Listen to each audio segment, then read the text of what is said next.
This episode of the Restoration Today podcast is brought to you by MasterTech Franchise. Let's face it, in the world today, you must adapt to survive. MasterTech does just that. With innovations in procedures, operational systems, and even the products they use, MasterTech is dedicated to professionalism, lifelong learning, transparency, and open communication, and giving back to its customers and franchisees. To find out more about joining the MasterTech family, visit mastertechfranchise.com. Hello there. Thanks for checking out this episode of the Restoration Today podcast. Today, I am very excited to be joined by two older friends from the industry. I am joined by OP Almaraz and Tim Bauer. They are both from Allied Restoration in California and both behind Restoration Mastery. They were doing boot camps and stuff for a while. We had to talk about that if you guys are going to do that again. There are some stories from those boot camps. But anyway, I am excited to have them on the podcast today. We're going to be talking some about wildfires and construction techniques and kind of how restorers can play a role in helping with the numerous wildfires that are happening now and making homes more insurable and all of that. So, gentlemen, thank you very much for joining me. OP, I'm going to start with you and have you kind of introduce yourself, share your background a little bit in the industry. Fantastic. Thank you, Michelle. Always a pleasure to be with you and chatting with you. So I've been in the industry for over 26 years. And for those who may not know my story, 2 years after starting my own restoration company with my little brother, Victor, in 2008, 2 years later, he passed away suddenly through a severe case of pancreatitis. And that took us into kind of a tailspin of business and what to do. And I quickly had to make a decision as to, where are we going to go as a company now that we're missing my partner, my best friend. Like it was a wreck. But we made the decision then to go after high net worth and celebrity markets and to really make an impact in serving those types of clients, because at the time, 2008, 10, 11, there was a lot of quote unquote cash outs and people were taking the money and doing the work themselves. And we don't blame them for that, because that's what the economy was creating. But we went and decided that we have to be able to rise above that. And because we were accustomed to delivering like this relentless service, we knew that we could play in the space of the high net worth and celebrity market. And that's been our focus ever since. And then Tim and I, we have some history in the past, and we reunited and collaborated. Now our alignment has made us even more powerful. So. All right, Tim, I'm going to toss it over to you. Tell us a little bit about yourself.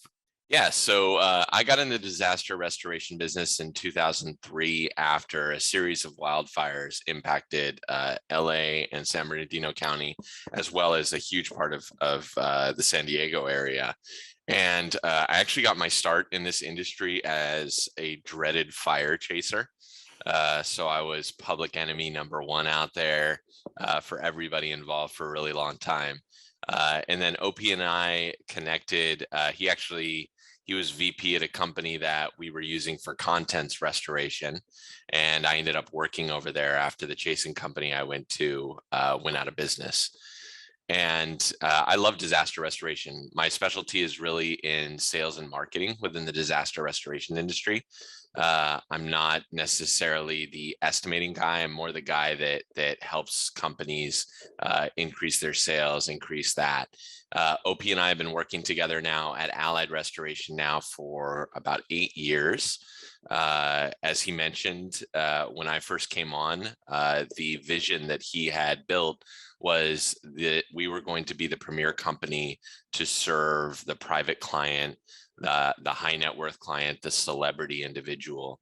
And over the last 8 years, I've worked tirelessly to develop relationships with companies that can refer that type of customer, companies that are trusted advisors.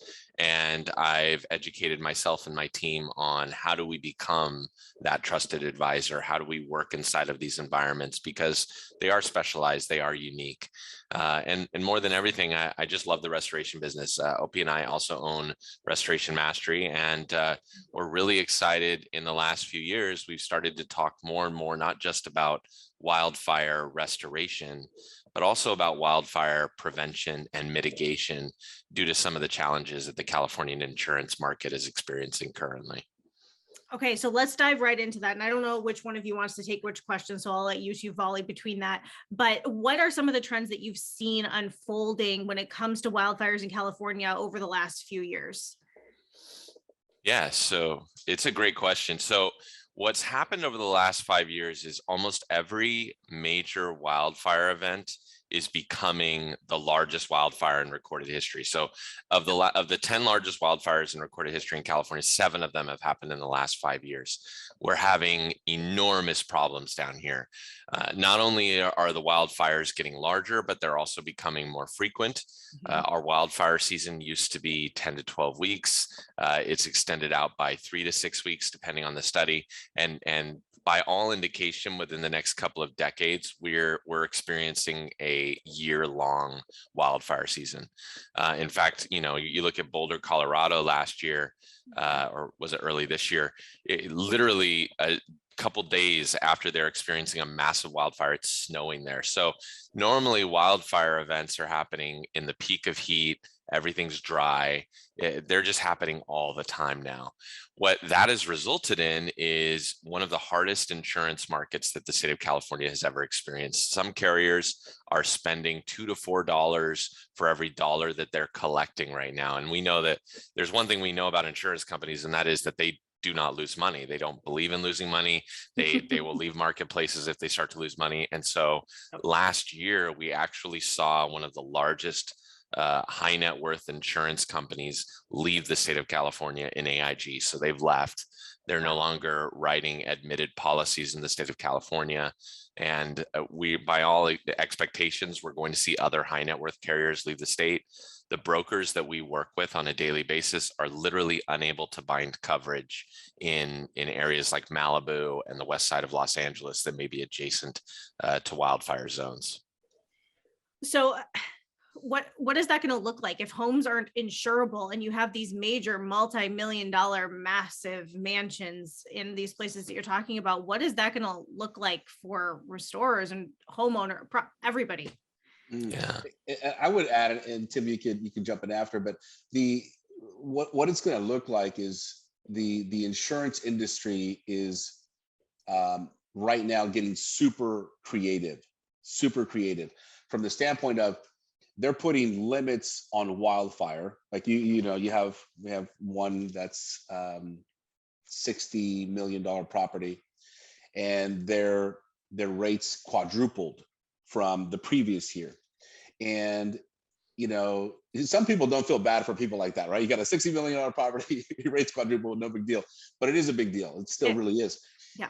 And so now the carriers the underwriters are having to now get so innovative with the different things that they have with the E&S insurance, with the brokers, and trying to figure out with the wholesalers.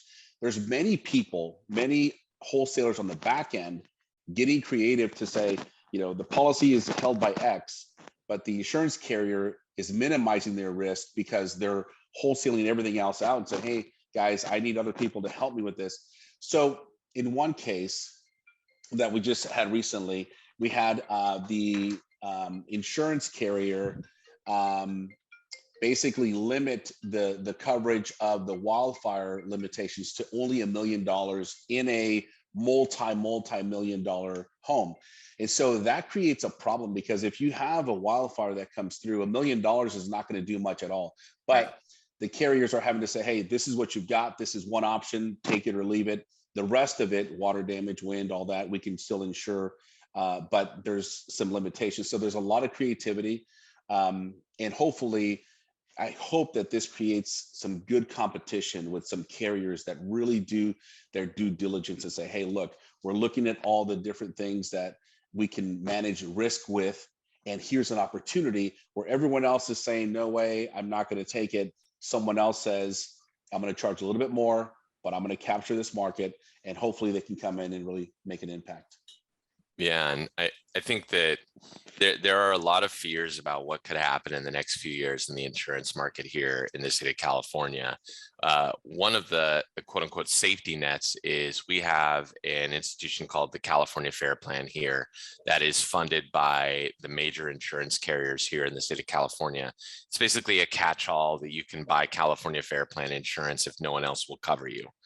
The challenge for some of the high-end clientele is California Fair Plan's maximum policy limits are currently set around $3 million, which again, if it's my house, no big deal, 3 million bucks, it's plenty, right?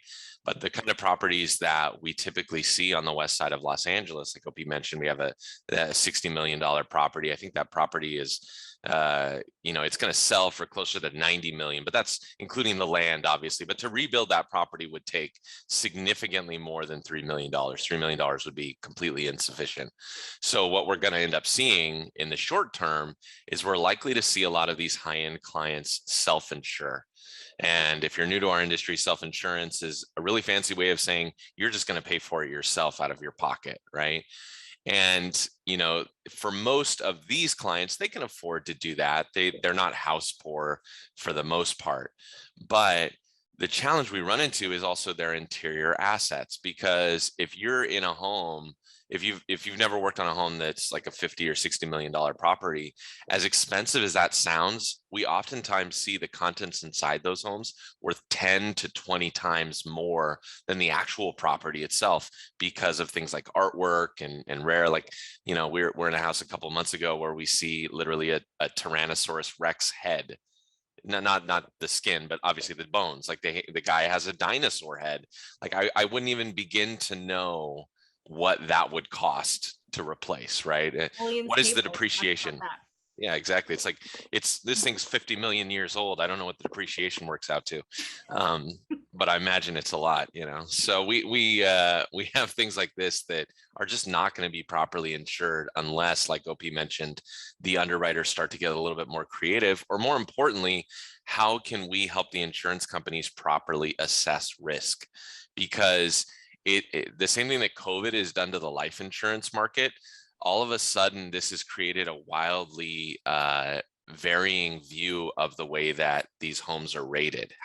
At this point, essentially what every insurance company in the marketplace has done is said, like, we will not write policies in Malibu. 90265, if that's your zip code, it doesn't matter if you have a brick home in the middle of a parking lot that is, the most fire resistant type of property in the world. If you're in 90265, we really don't even want to touch it. And so that's really some of the initiatives that we're starting to implement here, is how do we change the conversation surrounding risk on the west side of Los Angeles? I really want to know where you get a T-Rex head now. That seems like something that should not own. Like, that's museum material, but whatever. Absolutely. I hear you. So this might be a wild question before we jump into restoration and kind of building techniques. This is a wild question, but there's NFIP, the National Flood Insurance Program. Do you think that there will become a time where there's something like that for fire, since they're becoming more prevalent? I mean, hurricanes and floods are prevalent, so now people are required to have insurance like that. Do you think that something like that could come down the road? Well, you have IBHS, Insurance Business Safety. I forget exactly what it stands for. But IBHS has done so much research with regards to wildfire, and they've also created what's called, and this is the first year that it's come out, it's called the fortified home. So they built a fortified home in the hurricane areas, and so they're very proud about what they've been able to accomplish, and I would be too. It's amazing. And so I can just imagine that they're going to carry this torch all the way through into, hey, what else can we do with this fortified home to be able to implement into these wildfire areas? And right now it's IBHS, NFPA in the Forestry Service. They're working together along with the government to figure out what can we do to standardize some of these things, specifically for those that live in the wildland urban interface. It's also known as the WUI zone. WUI. This area here is basically people that live in these areas where there's a lot of wooded trees, there's a lot of potential for wildfire. People just want to live there because there's more privacy and there's more exclusion and there's all these benefits, and it's the wilderness. The problem is the carriers are having challenges now insuring these. And so now what's happening, and I'll share this, a lot of people see the insurance companies as the bad guy, right? Yep. They're like, hey, why are they canceling people? Why are they non-renewing?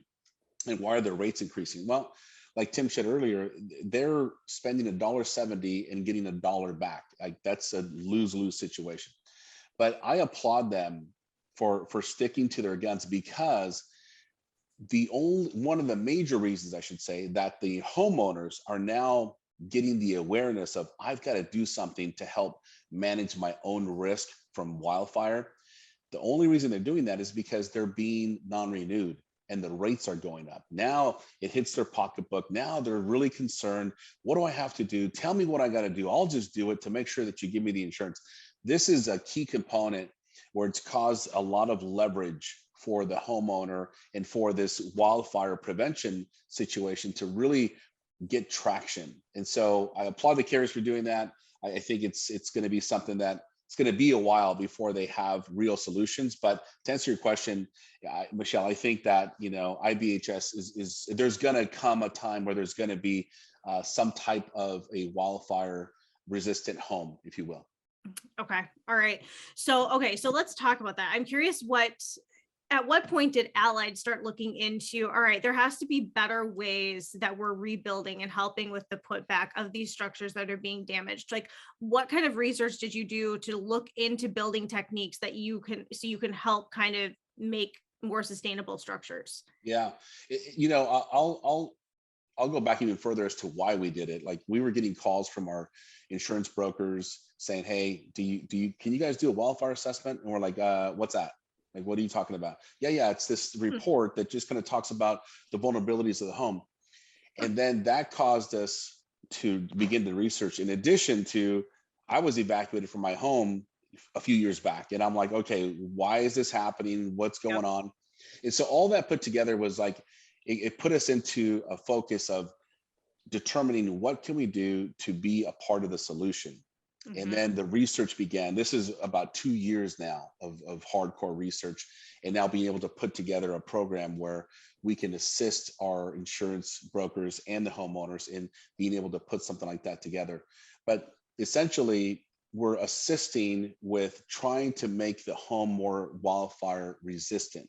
And there's a lot of things that are happening out in the market now that allows us to, for example, one of the key components that people are going to hear is home hardening. Home hardening is a term that's being thrown out there, but part of it has to do with, it's got to have Class A fire rating material like stucco and the Class A roof, the basic things, dual pane windows versus one pane. But one piece that's going to be very essential is ember resistant vents. These vents that are on the attic space, right, that help ventilate the attic, those vents screens are too big. So the embers actually have been flying in and catching the attics on fire.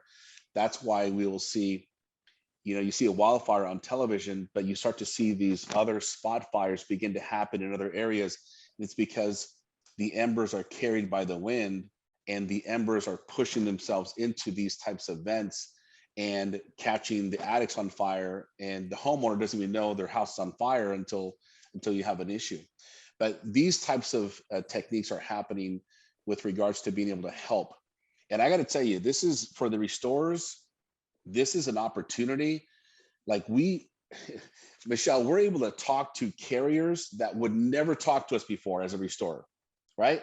We're talking to risk managers. We're talking to the big hitters and people that are wholesalers, trying to help them figure out how they can create this prevention. And we're given the tools of what we've learned and what we do, and they're trying to put the pieces together. But man, it's been such a benefit and a blessing to know we can communicate openly, and they want to receive information from us.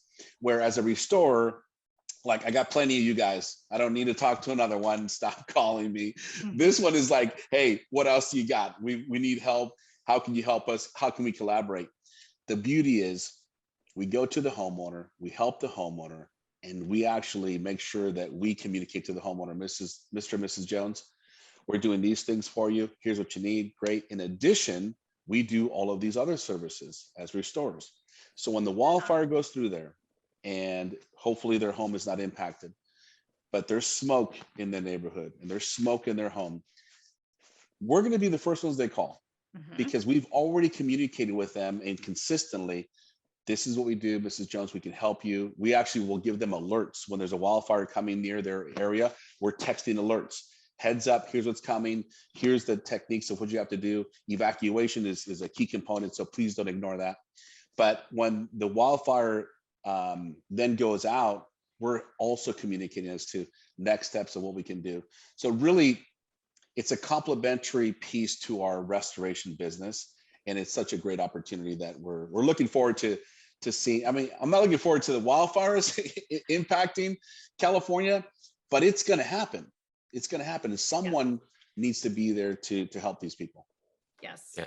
I think, to kind of take it a step further, when I got into this industry in 2003, I remember when I first started, we drove through the city of San Bernardino, looking through the fact that you drive down one of these streets and you'd see 3 homes burned down and 1 just being perfect, standing there, no issue. Then the next 3 are gone.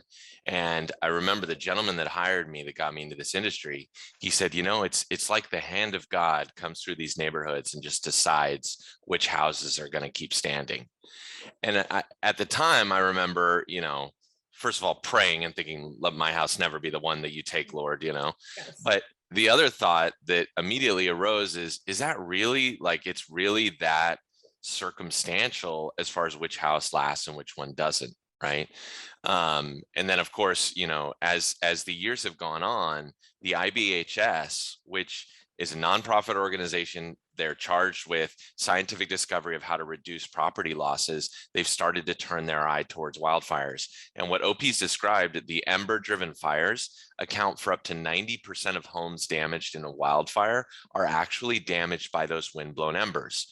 Wow. So during the San Bernardino wildfires, we thought that the key to preventing wildfire damage was the fire department stopping the main force of the fire. But really what we've come to understand in the last 10 years is that the real key is, how do I fortify homes against embers, not the actual main fire? Because once the main fire comes through, at that point, it's up to a miracle by the fire department to save it. And we can't put that on the fire department to save all of the homes that could ever be impacted by wildfire. It's imperative that we take some intelligent design decisions, really starting with the house itself and the 5 feet surrounding the house. Those are the most critical areas, according to research, to make sure that we do everything we can to prevent anything from igniting in those areas, because that's what causes homes to go up in these wildfires. So what do you do? I mean, what does that look like, the 5 feet around the home? And then so you've talked about the vents and the double pane glass and some of those kinds of things, but what does that look like, those changes? Yeah. So if everyone listening to this, just think about the immediate area. Like if you were to dig a trench around the exterior of your house, what would you be cutting out, right? A lot of us have wooden decks on the back of our properties. That's, if you think about it, in the state of California, you have a wooden deck on the back of your property. You might as well just, leave a trail of gunpowder, to your back door, right? That's firewood waiting to get to your door. It's dry bushes. It's certain types of vegetation. We want to focus on, vegetation that either can't burn or is highly fire resistant. Ideally, nothing within 5 feet of the home. You see a lot of properties that are surrounded by wood mulch, which again may be a good idea in some parts of the country. In California, that is not a great design idea, and we would want to replace that with concrete or something that either can't burn or is highly resistant to burning. Moreover, we want to make sure that all of the vegetation is trimmed back. You don't want a tall tree right outside your window, which in the case of celebrities and high net worth clients is a big challenge. Like the property we were talking about earlier, this gentleman chose to purchase redwood trees because of the outstanding protection that they provided. But redwood trees are not native to Southern California. They tend to get dry in our climate because redwood trees depend on humidity in the air in order to stay moist and wet. And they can't get humidity. We don't have humidity in our air, which, 11 months out of the year, we're really grateful for, but during wildfire season, not having humidity can be kind of a challenge. Yeah. So, we look at the trees, the vegetation, the immediate 5 feet, basically, if I came through with a flamethrower and was spraying it 5 feet away from your house, what would catch on fire? And that's what we want to get rid of or alter. And So, Michelle, beyond that, really quick, we also spray Check, Yeah. long-term fire retardant. This is, this retardant that's being dumped out of the planes that's red. 2 years ago was made available to the public. Okay. And so now we as homeowners can go out and spray, bless you, and spray our vegetation to make it non-combustible, because when the vegetation begins to heat up, then those also have ember casting opportunities. So when you have a tree that has a really high crown and it's burning, these embers will continue to cast. And so we want to treat the vegetation around the perimeter of the homes. And that's another key component that we're adding to making sure that we're having an additional layer of added protection. So those trees, bushes, and the grasses are non-combustible. So how much of this work are you doing before a wildfire ever affects a home versus how much are you doing after one has been affected and you're doing the putback? Yeah, so the focus here is prevention. So we want to do it, it's really coming for us. It's May and June are the busy seasons for us. So we've got people already calendared in where we're going to be applying this. So it's going to last the entire summer. And the focus is, let's get you treated, let's get you protected. And in addition to that, let's do an assessment to see what else, whether it's vents or whatever else that needs to be addressed there. But we want to apply it before there's ever a wildfire that shows up. If a wildfire does show up, then we have some clients that have access to us to be able to call us, and we go out there and we're certified to go beyond the evacuation zone and working with the fire departments. And we'll go out specifically to help triage or protect that home. We're not going to sit there and fight a fire, but to Tim's point, around the perimeter, a lot of times we have, patio furniture with cushions. Those have to be pulled away from the home, because if the patio furniture with cushions catches fire and it's near a window, you have the heat that just then breaks the window, and now you have a wildfire or the fire inside the home. So most of the work that we do, Michelle, is prevention. So who is your triage team? I'm curious about that. Are those technicians? Are you training them? How do they know what to do, how to stay safe? So we employ 5 retired firefighters and 1 fire captain. And so, so they're the ones who, they know what they're looking at. They go out there, because when we go out there and do the inspection, they look at it and say, okay, if a wildfire is going to hit here, what do we have to do? And it's the wildfire behavior and the wildfire science that goes into the assessment as to what needs to happen to make this home more fire resistant. So they're the ones going out. They're the ones that they're accustomed to the environment. And as a result of that, they're training our technicians also. We have 4 of them that are certified to do that. And we've also started working with companies not nationwide, statewide in California currently, up and down Northern and Southern California, that have experience entering these evacuation zones. It does require a special certification from the fire department in order to enter those evacuation zones. So when those incidents do occur, we have a team ready to go out and start working. In addition, like OP mentioned, our real goal here is proactive in nature. We're Californians. At the end of the day, I know a lot of people have left our state. I know our state has its problems, but you know what? She's the lady I came to the party with, and she's the lady I have every intention of being my dancing partner until the day I hang up my shoes. I love this state, and it breaks my heart every time I see communities burn. I remember driving through Malibu, and I'm not fortunate or blessed enough to live in that fine city, but after 2018 happened and seeing the Woolsey fires take place, it was heartbreaking. People like, Kanye West and Kim Kardashian were able to hire their own private firefighting department to come in and take these types of measures.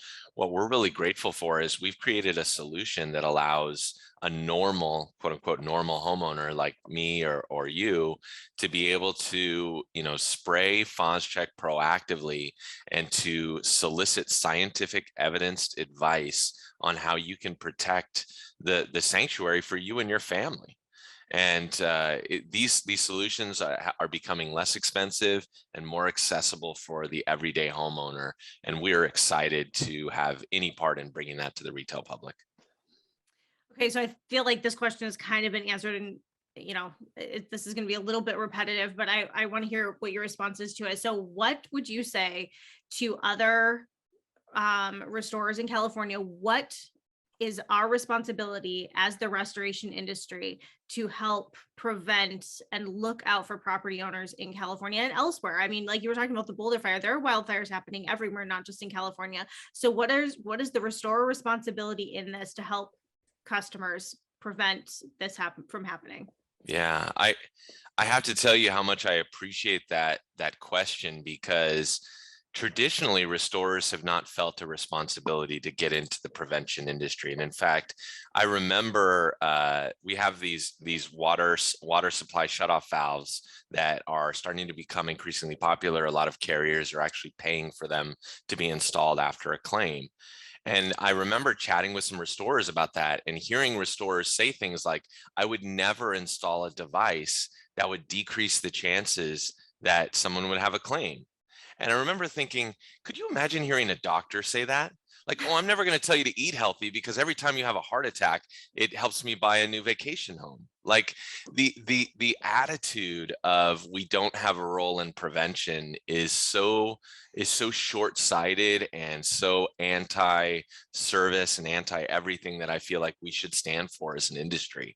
So what I teach our project managers at Allied is that when you enter a home, one of the first questions you should ask is, how do I make sure this never happens again to this client? As much as, look, I want repeat business like anybody else, but if that repeat business comes at the cost of me selling my conscience and not helping my customer fortify their home, I think that's a grave error on our part. To me, the home is the most sacred place for everyone in America outside of a house of worship. If you're a person of faith, there is no more holy place than your home. This is your castle. This is where you're supposed to be safe and secure with your home. We have a responsibility to prevent water and fire damage and mold and everything else if we have the opportunity to do so. I recognize that not everyone can pay for that. I understand that that is obviously a consideration that we have to factor in. But if we're not making that offer to every single person, I believe that ultimately it's on our conscience and on our companies as individuals to do that. And I believe we should be held responsible to that standard. Boom. Boom. That was legit. That was Now, one thing I'll you. just add, I think when you asked that question, Michelle, I'm like, okay, there is no responsibility. These, us restorers, we're not thinking that way, unfortunately. But the opportunity that exists is massive. Yeah. Because the way that we look at it is we want to help the homeowner. We want to help our client who referred us to that homeowner. And in addition to that, we want to be the go-to people. Our goal has been for probably the last 5 years, we want to own the home. The home now belongs to Allied Restoration, meaning that when Mrs. Jones has any problem, she knows I've got a guy. And it's Allied Restoration. It's an air conditioning problem. It's a roof problem. It's a irrigation problem. It's a landscaping problem. Whatever it is, we're the go-to people. This is what we want, because these homeowners are spending money every single year on things that they have to do around the house to maintain it. Why not us be an avenue for them? And so that customer is not just a one-time customer. This is a lifetime customer. And so this is how we view our clients. And if restorers begin to wrap their minds around this opportunity, I think they can be more open to express that, yes, they can also be invested in helping prevent some of these, some of life's worst situations that take place. Yes. Yeah. I think I'll add here. Yeah. And I know I get passionate about this, but ultimately this is not a nonprofit industry for us. Like, we're making money doing this. And I believe that there is money to be made 100% in this, in addition to the social responsibility. To OP's point, we don't do unprofitable work ever. That's not who we are. It's never how we've been wired. There's opportunities available. Yep. Okay, well, this has been a rather serious conversation, so I cannot let you two go without telling some kind of, as anonymous as you can be, because I know you guys have to be careful about the stories you tell, but you always have good stories about losses that you've handled or things that you've run across or whatever. Tim, I think the last time we talked, you mentioned Napoleon's table in a home. And so, I got to hear something. So we've heard T-Rex and Napoleon. You got to give me one more before we hang up. I gotta think of a good story. If you got one? Yeah, I'm just trying to think here. I'm thinking, and there's no, I don't have anything that I could actually share, Tim. That has to be hard. Yeah. Probably hard for you guys, without identifying. Look, I can say this, okay? Because we work with high net worth clients and celebrity clients, we sign non-disclosure agreements. Yep. And so there are some people that get on video and they're like, yep, love you guys. Awesome. And we love those clients. Yep. But there are others that, yep.